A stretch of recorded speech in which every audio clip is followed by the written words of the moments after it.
problem. In this problem, we're going to take g of x, which is in red, and we're going to take f of x, which we need to graph, and then we're going to compare them to answer options A through G. I've gone ahead and I've inputted f of x in and I've graphed it, and I can see here is g of x. So part A says identify which function has the greatest number of real roots.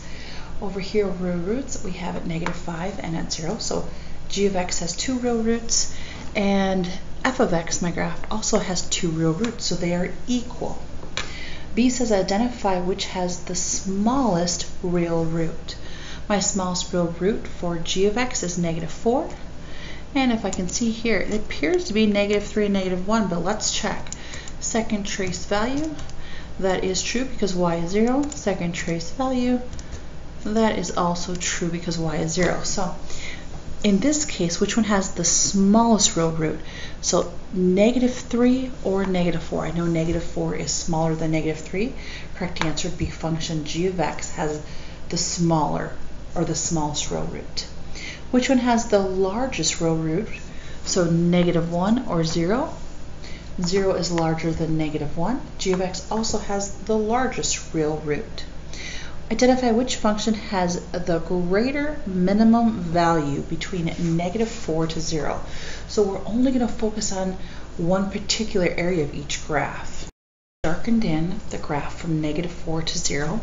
And notice if you look at part D, it has brackets around the -4 and 0. It means we're going to include the y values at both -4 and 0. And so what is the minimum value on this interval? And it appears to be a little past -9. So I'm going to approximate here. So between negative 0 to -4, including those two x values, the minimum value is -9.25. Now let's look over here in this graph that I have up here. And again, it says which function has the larger minimum value. So the minimum value between 0 to -4 is going to occur right here. Second trace, it is the minimum.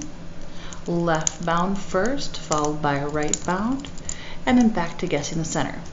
So I have a minimum value of -2, y values here, minimum value of -2, and a minimum value of -9.25. I'm going to write those down for us. Here's the confusing part for a lot of students. It says which function has a greater minimum value. So of these two numbers, which one is greater? And I know that -2 is greater than -9.25. So this is the greater value, and this belonged to function f of x. Part E says if we only look at the interval from -2 to 0, which has the greater maximum value? So on the graph here, I have highlighted here from x is -2 to x is 0. And what is the greatest value over this interval? Remember, the greatest value is we're looking for a y. So how high does it go? It goes all the way up to this point. What is the y value here? It would be 0.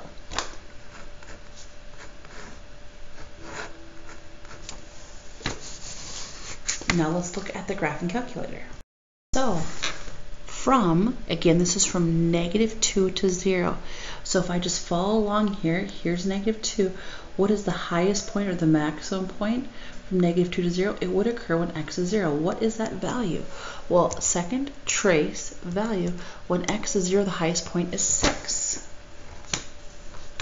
So g of x has the highest point of y equals 0, and f of x has a maximum value over that specific interval of 6. Which one is greater? 6 is greater. 6 belongs to f of x. Option F and G are talking about the average rate of change over a specific interval, and they want us to identify which function or functions would have a negative average rate of change between -6 to 4. Well, let's start over here. So -6 to 4. So 1, 2, 3, 4, 5, 6. Well, I can see from when x is -6 to x is 4, that entire time this function is moving downward when you look from left to right. That means on the function f of x, when we look at the interval from -6 to -4, the function is going down, which would have a negative interval Okay, so I know f of x qualifies based on that interval described in option F. Now let's look over here. Again, I'm going to look between -6 to 4. -6 is right here, so -6 is way up here, and -4 is here. So I know this entire time it is working itself down from left to right. So they both have a negative rate of change. We think of that in kind of terms of a slope. From left to right, they're both moving downwards between -6 to -4.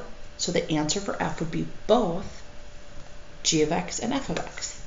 Option G asks us to analyze between 0 to 2. So from 0 to 2, this function is going down. It has a negative slope. From 0 to 2, the function is going up. It's having positive.